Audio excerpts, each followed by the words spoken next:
Hello guys, কেমন আছেন সবাই? আশা করি সকলে খুব ভালো আছেন।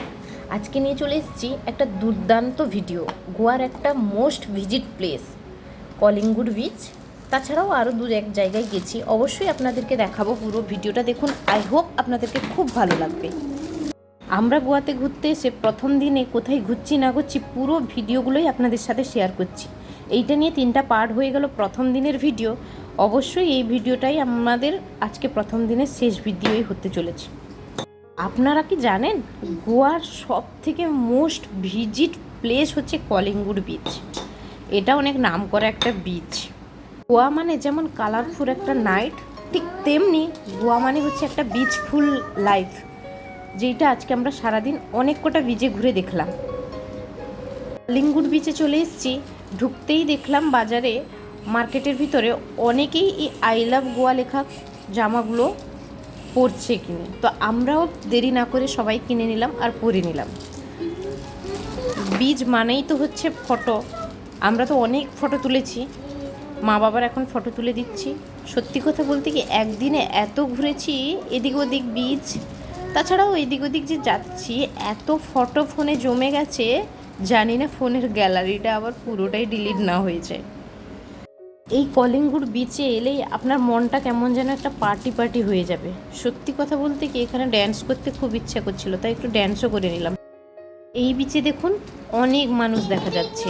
অন্য অনেক বিচে গেছিলাম, সেখানে এতটা মানুষ ছিল না কলিঙ্গুড বিচে যতটা মানুষ আছে। বাবা এখন 2 নাতিকে নিয়েই বিচে ঘোরাচ্ছে।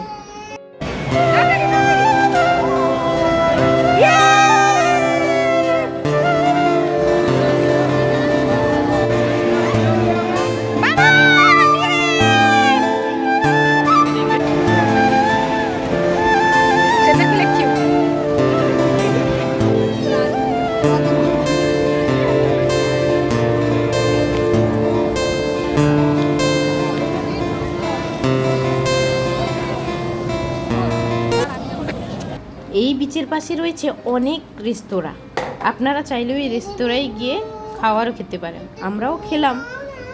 বিচে ঘুরে টুরে এখন চলে এসেছি একটু কেনাকাটার জন্য মার্কেটের ভিতরে। কত সুন্দর সুন্দর জিনিসপত্র দেখুন। তো সবার জন্য একটু গিফট নিতে হবে, তাই এখানে চলে এসেছি, একটু একটু করে গিফট কিনবো।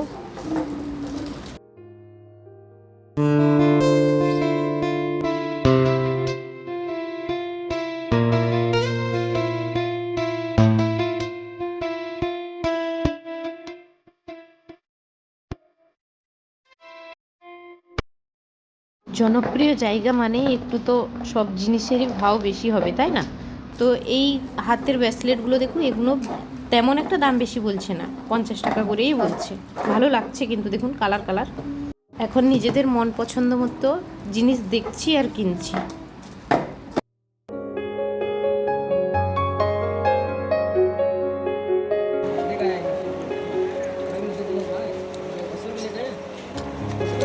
এগুলো 20 টাকা করে, এগুলো নিন।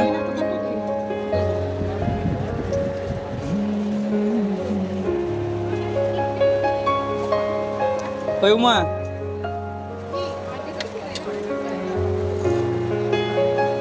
বুলেটগুলো নিবে নি একটা?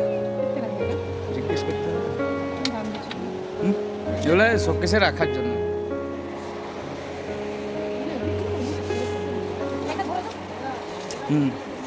বটে ঝোলা লিখে আসতে গেটো করতে। এগুলো চুলে লাগানো হয়।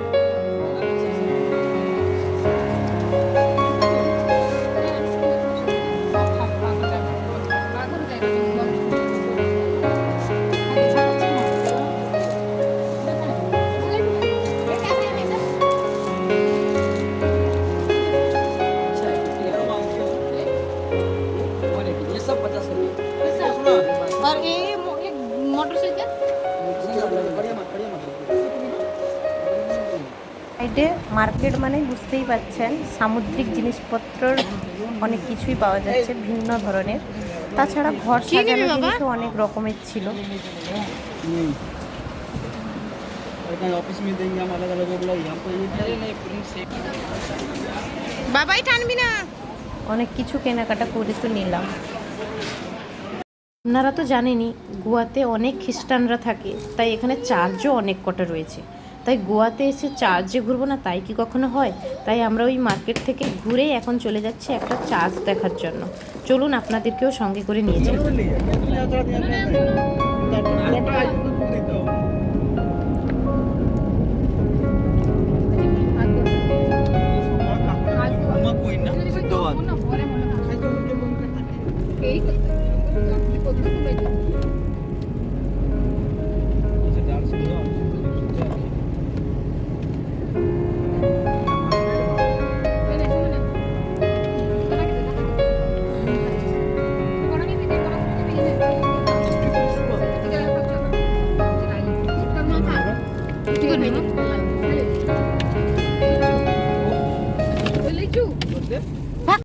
রাস্তায় যেতে যেতে দেখলাম একটা ময়ূর বেরিয়েছে। দেখতে হয়তো আপনারা তেমন একটা পাচ্ছেন না, আমি ঠিকঠাক নিতে পারিনি ক্যামেরাতে। দেখতে দেখতে আমরা চার্চের সামনেও পৌঁছে গেলাম। চার্চের কাছে পৌঁছাতে পৌঁছাতে বিকেল হয়ে গেল। বিকেলের সূর্য অস্ত যায়নি, প্রাকৃতিক পরিবেশটা আপনাদেরকে একটু ঘুরিয়ে দেখাচ্ছি, দারুণ লাগছিল। কিন্তু এবার সন্ধ্যা হলো বলেই চলুন জলদি জলদি চার্চের ভিতরে যাই।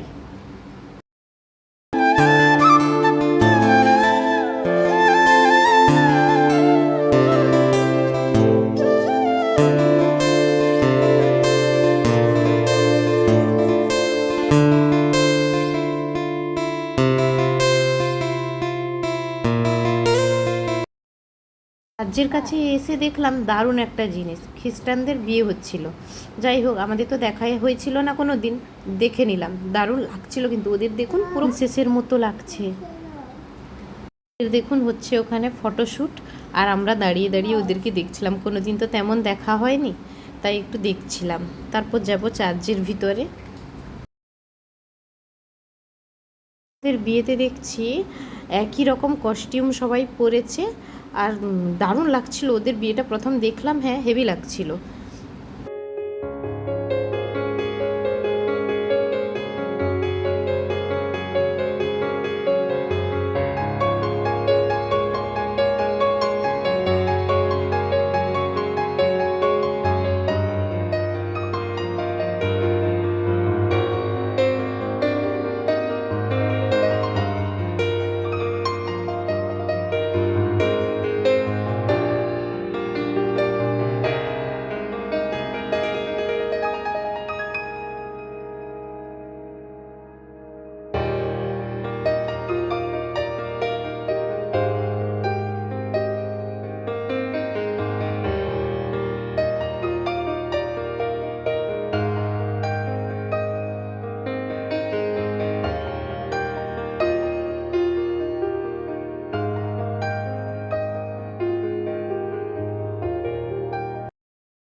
আপনাদেরকে চার্চের ভিতরের জায়গাটা দেখালাম। এখন বিয়ে হচ্ছে তো ওদের, তাই একটু তালা লাগানো আছে কিছু একটা কারণে, ভিতরে আর ঢুকতে পারলাম না, বাইরের থেকে দেখলাম।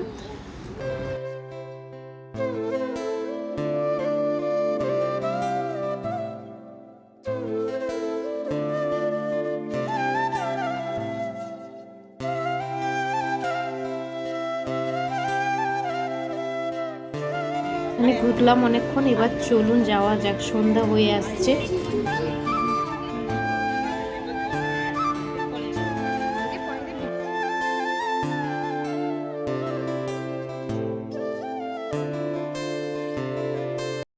আমাদের হিন্দুদের ট্যুর করতে এসছে, একটা মন্দিরে না গেলে হয়। প্রথমেই যাওয়ার কথা ছিল, কিন্তু এটা দাদার রুমের খুব কাছাকাছি বলে আমরা এসছে লাস্টের দিকে ঢুকবো বলেই এখন আমাদের লাস্ট এখানেই মন্দির। আজকের মতো ট্যুর এখানেই শেষ। চলুন ঠাকুর দর্শন করি। আজকে ছিল তো মকর সংক্রান্তি, তাই এখানে ফেস্টিভ্যাল টাইপেরও কিছু একটা ছিল বাইরে, আপনাদেরকে দেখালাম না। চলুন ঠাকুর দর্শন করি।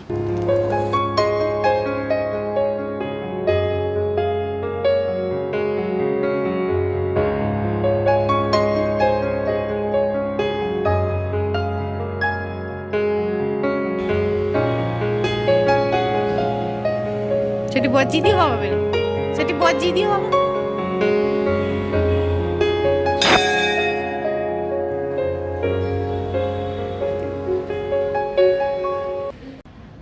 এনাদেরকে দেখেছেন, এনারা ছিলেন রাশিয়ান। আমাদের সঙ্গে অনেক কটা ফটোও তুললেন এনারা।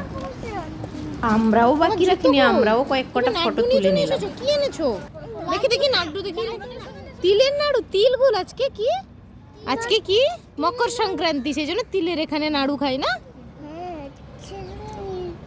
থ্যাংক ইউ আমরা রুমেও পৌঁছে গেছি। এখন এসে আমরা ফ্রেশ হলাম। তারপর বৌদি দুপুর থেকে কত কিছু রান্না করে রেখেছে। আমাদের কথা ছিল গাড়িওয়ালা এসে আমাদেরকে রুমে ছাড়বে আর আমরা খেয়ে আবার যাব, কিন্তু আমরা তেমন কিছু করিনি, রাস্তায় খেয়ে নিয়েছি। কারণ কি আবার আসবো আবার যাব, তো পুরো সারাদিন ঘুরে টুরে এখন পৌঁছে গেছি রুমে। বৌদি কত কিছু তো রান্না করেছে, খাবো না বলছিলাম তবুও একটু একটু সবাইকে খেতে দিচ্ছে। আমি আমার ছেলেকে এখন খাইয়ে নিচ্ছি। ঘুরতে গেলে নিজেদের থেকে বাচ্চাদের অনেক কষ্ট। ওরা যেমন খাওয়ার দাওয়ার ঠিক করবে না, তেমনি জলও ঠিকঠাক খাবে না। যাই হোক, ওকে এখন একটু খাইয়ে নিচ্ছি, তারপর আমি একটু খেয়ে নেব। সন্ধ্যা হয়ে গেছে, আর কি খাবেন বলুন, রাত্রে কি আর খাওয়া যায়? যাই হোক, বৌদি যখন করেছে খেতে তো হবেই। এদিকে দেখুন বরমশাই কাপড় গুছিয়ে যাচ্ছে, যেগুলো কাঁচা হয়েছিল জেঠিমা গুছিয়ে রেখেছিল, ওইগুলো আবার কি করছে কি জানি বাবা। এদিকে দেখুন, আজকে তো মকর সংক্রান্তি, আপনাদেরকে বলেছি জেঠিমা সবাইকে পিঠে খাওয়াতেই হবে, কেউ খাবে না, তবুও বলছে মকর সংক্রান্তির দিন পিঠে পুলি না করলে হয়। তো যাই হোক, এখন পিঠে পুলি হচ্ছে, মা দিদি জেঠিমা মিলে সবাই বানাচ্ছে এখন পিঠে। একসঙ্গে মিলেমিশে পিঠে পুলি বানানোর মজাটাই আলাদা। রাত্রে হয়েছিল দুধ পুলি আর পুলি পিঠে, তো সবাই দুধ পুলি আর পুলি পিঠে একটা একটা করেই খেয়েছে। কারণ আপনারা তো দেখলেনই, সন্ধ্যার সময় এসে বৌদি আরও ভাত জোর করে দিল সবাইকে খেতে। একটু একটু খেয়েছি, তাছাড়া কারো খিদে আর পাবে নাকি সন্ধ্যার সময় খেলে। ওইভাবেই আমরা সবাই ঘুমিয়ে পড়েছিলাম একটু একটু খেয়ে। আর বাচ্চাদের জন্য আবার এদিকে সবজি তরকারি হয়েছে আর গরম ভাত। এখন সকাল হয়ে গেছে, আজকে কোথায় ঘুরতে যাচ্ছি অবশ্যই পরের ব্লগে আপনাদেরকে দেখাবো। ভিডিওটা তাহলে এখানেই শেষ করলাম। সবাই ভালো থাকবেন, সুস্থ থাকবেন, দেখা হবে পরে একটা ব্লগে।